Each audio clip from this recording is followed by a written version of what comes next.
Halo semua, Assalamualaikum warahmatullahi wabarakatuh. Kami dari kelompok 3, saya sendiri Nita Sari, rekan saya Eko Susandi, Ika, Dian, Bella, Rizka, dan juga Vero. Kali ini kita akan membahas materi tentang konsep dasar. Dalam video kali ini kita akan membahas yaitu tentang pengertian konsep dasar, apa saja sumber yang menjadi konsep dasar, dan apa saja manfaat dari konsep dasar, dan juga pengertian dari kesatuan usaha. Untuk lebih jelasnya simak terus video ini ya. Secara umum, akuntansi memiliki konsep dasar yang menjadi acuan dalam penyusunan standar akuntansi keuangan yang menjadi tujuan dalam praktek akuntansi. Karena hal inilah yang menjadi acuan dalam penyusunan konsep-konsep dasar di dalam pelaporan keuangan suatu entitas. Menurut Ikatan Akuntansi Indonesia, konsep dasar adalah asumsi berdasarkan akuntansi akrual dan juga kelangsungan usaha. Sedangkan menurut IFRS, konsep dasar adalah asumsi berdasarkan kelangsungan usaha saja. Dan masih banyak lagi pengertian konsep dasar menurut ilmuwan-ilmuwan lainnya yang lebih. Selanjutnya yaitu sumber-sumber konsep dasar. Dalam pengajuan konsep dasar akuntansi, terdapat berbagai sumber yang mengajukan persepsinya dalam konsep dasar akuntansi. Berbagai persepsi tersebut ialah yang pertama yaitu IAI dan IFRS. Ada dua konsep yang disebut secara spesifikasi dalam rangka konseptual IASC, antara lain yang pertama yaitu basis akrual atau akrual basis. Konsep ini menyatakan bahwa dalam menentukan laba periodik dan posisi keuangan suatu usaha, akuntansi mendasarkan diri pada pengukuran dan penandingan biaya atas dasar kas masuk dan kas keluar atau azas tunai. Konsep ini dapat dikatakan sebagai konsekuensi konsep kontinuitas usaha dan konsep periodik usaha. Yang kedua yaitu kelangsungan usaha atau going concern.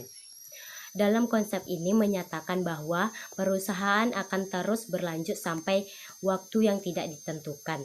Implikasi dari asumsi ini pada keadaan luar biasa. Nilai laporan likuidasi untuk aset dan ekuitas adalah pelanggaran atas konsep ini.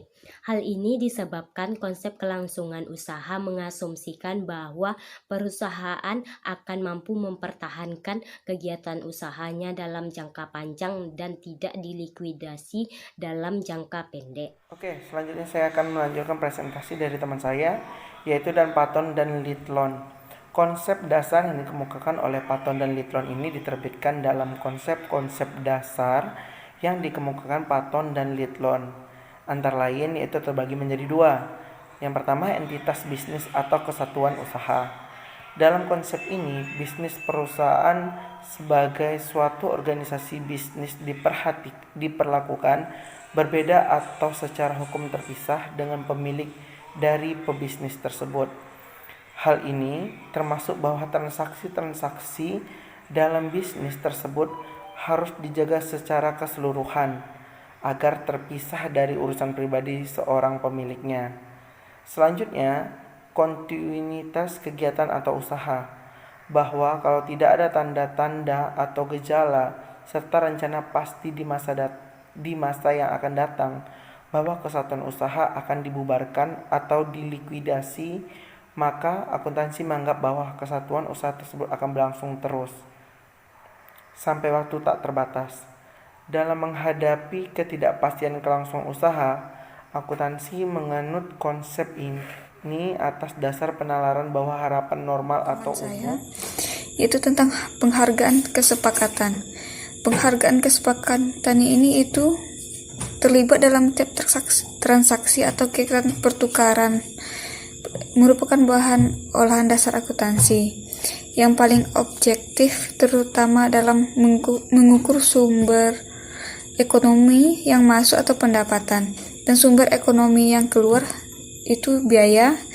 Sebagai konsekuensi atau elemen-elemen atau pos-pos pelaporan keuangan diatur atas dasar penghargaan kesepakatan tersebut.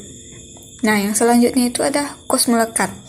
Kos melekat itu pada objek yang dipresentasinya hingga kos yang bersifat mudah bergerak dan dapat dipecah-pecah atau digabung-gabungkan kembali menjadi mengikuti objek yang didekati. Sebagai kos mempunyai daya saling mengikat antara yang satu dan yang lainnya, ikatan objek-objek yang disimbolkannya. Bila berbagai komponen digabungkan menjadi satu objek atau barang baru, penggabungan kos yang baru semata-mata merupakan penggabungan sebagai kos yang melekat pada setiap komponen tanpa memperhatikan nilai ekonomik yang melekat pada barang baru. Sekian, terima kasih. Mulai materi yang selanjutnya yaitu upaya dan capaian atau hasil. Bahwa biaya merupakan upaya dalam rangka memperoleh hasil berupa pendapatan. Dengan kata lain, tidak ada hasil atau pendapatan tanpa upaya biaya yang kita keluarkan. Nah, untuk selanjutnya itu ada biaya terverifikasi dan objektif. Bahwa informasi keuangan akan mempunyai tingkat kebermanfaatan dan tingkat keterandalan yang cukup tinggi apabila terjadinya data keuangan yang didukung oleh bukti-bukti objektif dan dapat diuji kebenarannya. Nah, untuk yang selanjutnya itu ada asumsi. Asumsi di sini merupakan penjelasan bahwa keenam dasar sebelumnya merupakan asumsi atau didasarkan atau asumsi tertentu dengan segala keterbatasannya. Asumsi-asumsi tersebut adalah yang pertama itu adalah kesatuan usaha. Nah, keterbatasan penggunanya itu jika diterapkan pada kegiatan departemen, operasi unit pemerintah, dan kegiatan usaha. Selanjutnya itu ada kontinuitas usaha. Asumsi didasarkan atas pengalaman perusahaan pada umumnya. Selanjutnya itu ada periode 1 tahun. 1 tahun itu adalah waktu yang tepat untuk laporan karena tidak terlalu pendek dan juga tidak terlalu panjang. Nah, untuk selanjutnya itu ada harga pokok sebagai bahan oleh akuntansi. Yang selanjutnya itu ada daya beli uang stabil. Tujuannya itu adalah untuk mencari laba. Perusahaan dipandang sebagai suatu organisasi yang dibentuk untuk menghasilkan. Baiklah, selanjutnya akan saya jelaskan tentang manfaat konsep dasar. Bahwa konsep dasar berfungsi melandasi penalaran pada tingkat perekayasaan akuntansi. Konsep dasar lebih banyak manfaatnya bagi penyusunan standar dalam berargumen untuk menemukan konsep, prinsip, metode, atau teknik yang akan dijadikan standar. Dalam tiap standar yang diterbitkan, misalnya FASB, menyertakan bagian yang disebut basis penyimpanan yang di dalamnya terrefleksi konsep dasar yang dianut baik secara eksplisit maupun implik. Assalamualaikum warahmatullahi wabarakatuh. Saya Ika Pertiwi ingin melanjutkan presentasi dari teman saya sebelumnya. Di sini saya akan menjelaskan tentang kesatuan usaha yang bagian dari konsep dasar tersebut. Apa sih yang dimaksud dengan kesatuan usaha? Kesatuan usaha itu adalah merupakan konsep yang menyatakan bahwa perusahaan itu dianggap berpisah atau sebagai satu kesatuan yang terpisah dari pemilik modal usaha tersebut, yang tujuannya agar suatu perusahaan bisa berdiri sendiri dalam badan hukum di negara kita, dan perusahaan bisa bertindak bukan atas nama pemilik perusahaan tersebut, apalagi terhadap pemilik modal pada perusahaan tersebut. Lalu apakah tujuan dari konsep kesatuan ini? Tujuan dari konsep kesatuan ini adalah untuk memisahkan antara transaksi perusahaan dengan transaksi pribadi dari pemilik perusahaan tersebut. Dan apabila konsep ini bisa dipertahankan, maka perusahaan akan lebih teratur pencatatan ekonomiknya karena bisa memisahkan antara catatan perusahaan dan antara catatan kepemilikan dari perusahaan tersebut. Mungkin sampai sinilah presentasi dari kami. Kurang dan lebihnya kami mohon maaf. Wassalamualaikum warahmatullahi wabarakatuh.